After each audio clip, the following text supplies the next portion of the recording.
But and also a lot of guys, if they know you've slept with guys before, like very quickly, they're and they want to date you, but you're making them wait. They're just thinking like, what am I doing here? You didn't make him wait.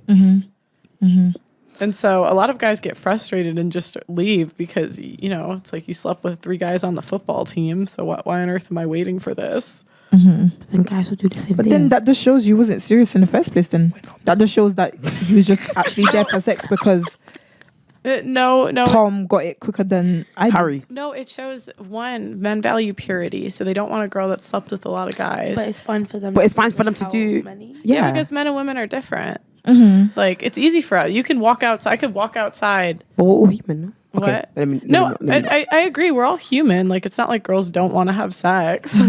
But it's valuable to a guy to have a girl that hasn't had as many experiences because it lowers your value the more people you slept with.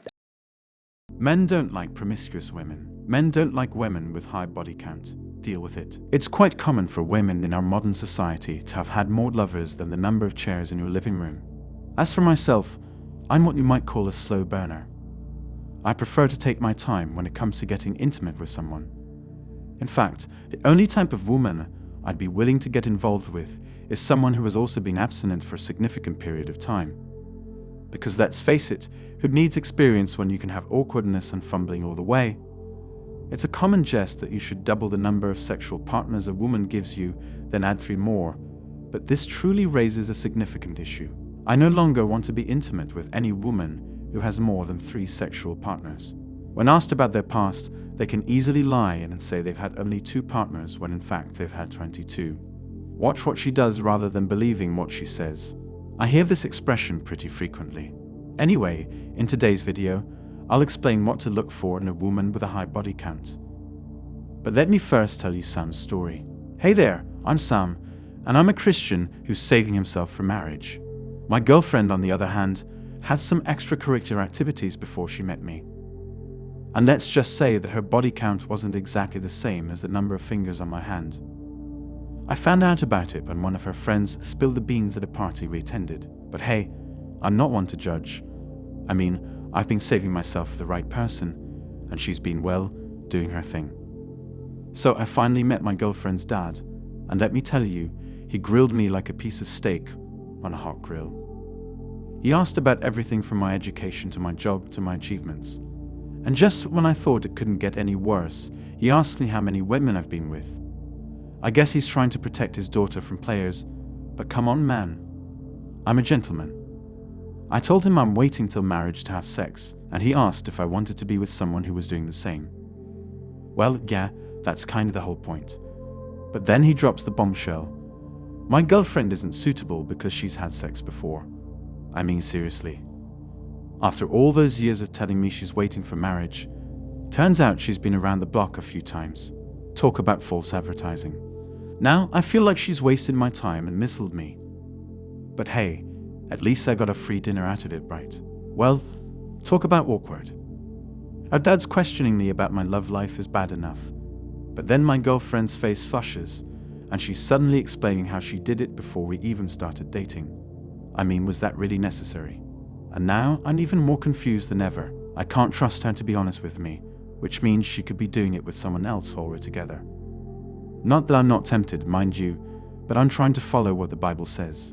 So I need to find a woman who hasn't done it before. Where do you even find those in today's world? Do they have a special dating app for virgins or something? It's like trying to find a needle in a haystack. Sam, I want you to know that women are habitually liars. They are experts in tricking people in both speech and daily life. Women are experts at lying. Their dishonest behavior targets everyone in their lives, even themselves. But the majority of their time is spent lying to their partners. There are several reasons behind this behavior. They could overstate the number of persons they've been with in the past in an effort to appear less promiscuous. To avoid taking blame, they can fabricate a narrative about how their previous relationship ended, which would show that they cheated.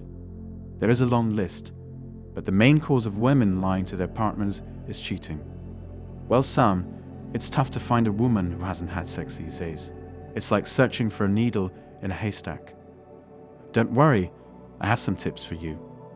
And trust me, these are the signs you want to look for in a woman with a high body count. First, check her phone. If she has Tinder, Bumble, or any dating app, that's a clear sign she's been around the block a few times. Second, observe her wardrobe. If her dresses are shorter than your attention span, it's probably not the first time she's been the center of attention. Third, listen to her speak. If she drops more names than a gossip blogger, she's probably been intimate with more people than she can remember. Fourth, check her social media.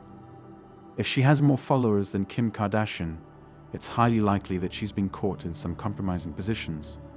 Fifth, look at her friends. If her squad is more like the cast of a reality show, she might be more familiar with the bedroom than the boardroom. And finally, just follow your gut feeling. If you have a nagging suspicion that she's hiding something, she probably is. So there you have it, Sam. With these tips, you'll be able to identify a woman with a high body count from a mile away. Good luck out there.